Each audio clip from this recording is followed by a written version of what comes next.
Hi everyone, hope you're all enjoying GatsbyCon so far. Thank you for taking the time to attend my talk on scaling the property ladder with Gatsby v4. My name is Ash Hitchcock and I'm a front-end developer from the south coast of the UK, and I've been developing websites for almost 20 years. I maintain an open source project that brings Yoast SEO data into WP GraphQL for WordPress, and a little companion plugin that makes it easy to consume this data straight into your Gatsby project. For the last 10 years, I've also been working at Fresh Egg, a digital marketing agency that's driven by customer experience that was founded in the year 2000, and we've had the absolute pleasure of working with some amazing brands from around the world in that time, offering a range of services including creative design, web development, CRO, analytics, to content and SEO. Today, I'm going to give you a talk on how we're using Gatsby, and specifically Gatsby v4, to disrupt the property industry for one of London's leading property groups, setting a new standard for site performance and user experience. Before we get into the new, just a little history of where we've come from, just to set the stage for this exciting new rebuild. In 2014, after extensive audience research, we designed and built KFH New Website, which is a site that you'll currently see live today. The site has not stood still and has been under active development ever since its launch, with many iterations. It's a .NET monolith built on our in-house CMS and development platform, with a heavy use of JavaScript and even jQuery on the front end. It currently stands at around 100,000 pages, including all the guides and property listings and property details. As you can probably imagine, there's a lot of moving parts for a site of this size. Properties for sale coming in from one system, properties for rent from another, area information from another. Actually, most of the services you'll see on this side come from different providers, and it all feeds into a central .NET application with a complex load balance server setup. After 8 years, it was now time to look at the next 8 years and beyond, and start looking into a rebuild. We've had a number of key goals that we wanted to deliver on during this rebuild, and when choosing the new technologies and platforms required. A lot has changed since we built the site in 2014, and with site speed and user experience being used as part of Google's ranking factors, and with the rollout of Core Web Vitals, we knew we needed this to be a primary goal of the site. We undertook a full content audit, and working with the content and SEO teams, we've removed unnecessary sections of the site, and in turn reducing the crawl budget to ensure Google and other search engines will regularly revisit important sections of the site. Next up was scalability and stability. With the current site being a more traditional server-rendered site, every page request requires a server resource to return data. This means as the traffic increases, so does the load on the server. And as previously mentioned, this means the site has to be load balanced between multiple servers and maintained and upgraded as required. Deployments also require manual work, and the front end and back end has to be deployed together. Added to the fact that if the back end goes down or if a deploy fails, the site would also go down. We wanted to make sure this was not the case for the new site, and making sure we had autonomic deploys available. It only takes a couple of minutes for a malicious attacker to run automated scripts and tools on your site that can discover any vulnerabilities and then exploit them straight away. We wanted to make sure the new site was as secure as possible, with the content editing experience and data separated away from the front end of the website, and as little moving parts as possible exposed to the end user. Last but not least was developer experience. We feel this is very important. Happy devs, after all, equals better websites.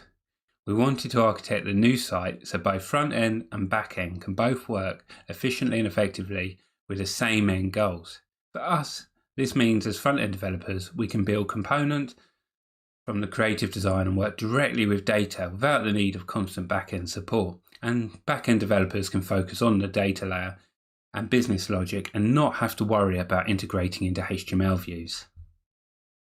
So with all this in mind, we set to work at architecting a new solution, and the creative team set to work on a great new design. The creatives were redesigned from the ground up to better represent the brand and simplify the user journey, taking all the learnings from the current site and backed by data and further user research, and importantly, all designed into a componentized design system that makes a more maintainable and future-proof site. Moving from a monolith to a decoupled architecture and going headless not only enables the great developer experience we wanted, but also further future-proofs the site for years to come. Having this new single source of truth for the data layer will allow the data to be used in new and exciting ways going forward. Being a .NET dev house, we decided on the open source solution for the CMS, Umbraco. This was then converted to run headless with its own API. One of the core reasons for choosing this CMS was its ability to compose pages in a componentized way. Users can create the flexible and creative pages, but also in a structured way so we can interpret them into the components on the front end of the website. The obvious choice for the front end was Gatsby, meeting many of our core goals and objectives, with performance and accessibility baked right in from the static rendering of pages to the magic little extras like Gatsby Image to automatically optimize image delivery and Gatsby Link to prefetch internal pages when links enter the viewport. It really stands up to the 2 millisecond page load being the new 2 seconds. We decided to use the GraphQL toolkit, a set of tools that are made available from Gatsby, for building our own source plugin to integrate our .NET GraphQL API into Gatsby so much easier. This also enabled us to take advantage of features such as incremental builds and previews. We have been absolutely blown away by the support and generosity with the time given by the Gatsby core team, with various jam sessions to overcome any challenges we have had along the way. By creating our own GraphQL API, it has allowed us to pull various third-party APIs, including the CMS, location, and property data into one standardized layer that is also cached by Elasticsearch for that little extra performance. On most Gatsby builds, we would just look to do this in the Gatsby data layer and using source plugins to avoid the need for creating our own GraphQL API. However, a site at this scale needs to query the GraphQL layer at runtime to allow searching and filtering. This leads on to the glue that binds the creative design and the front-end Gatsby site. By using Storybook, we've been able to document a new design system in a living component library that integrates straight into Gatsby. It also allows us to give the benefit of accessibility testing baked right in, so we can ensure the website is enjoyed by as many people as possible. We also built a component which we call the component renderer. This takes all these UI components and combines them with the data from the GraphQL queries matched by type name.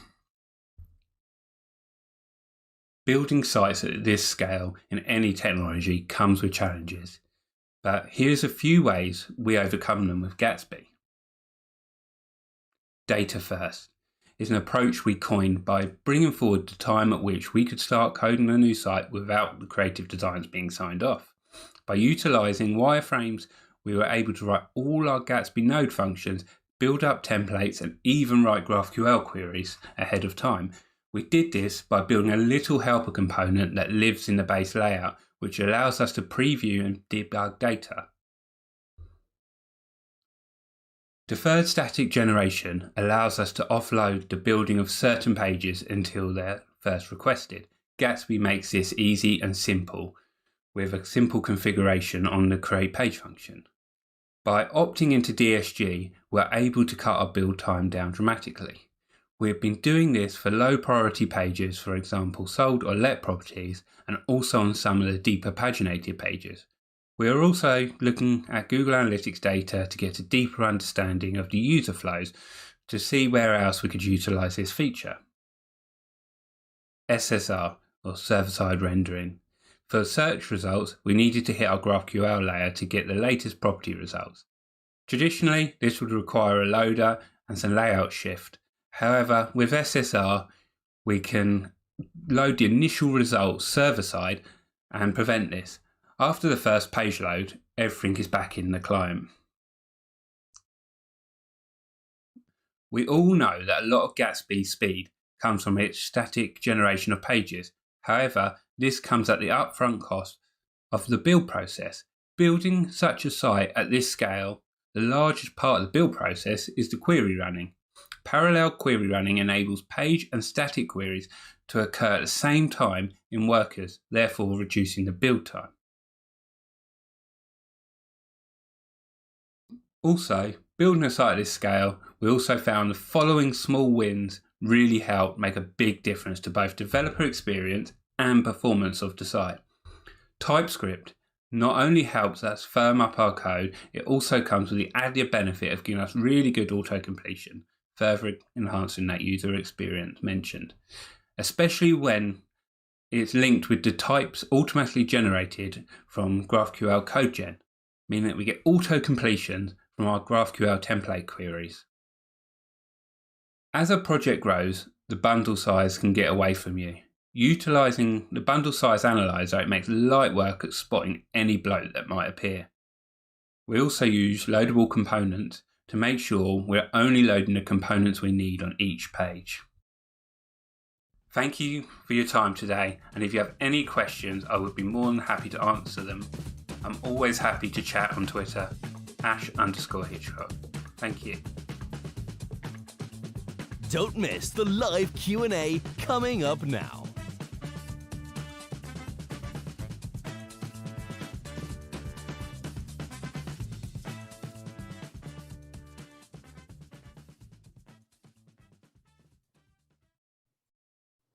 All right, we are back and live, and with me, the person you just heard, it's Ash Hitchcock. Thanks for joining.